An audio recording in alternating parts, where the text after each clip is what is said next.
123.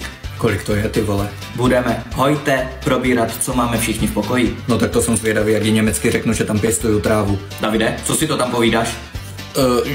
Že mám v pokoji radiátor. Tak to řekni německy. Ich habe das Radiatorus.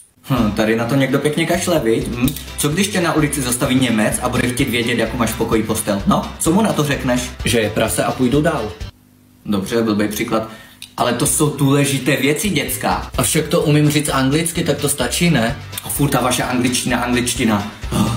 Oslovíš nějakou krásnou holku na ulici, řekneš jí hello, tak si řekne, další Angličan, no, tak to umí každý. Ale oslovíš jí německy a řekneš hello, schönes Mädchen.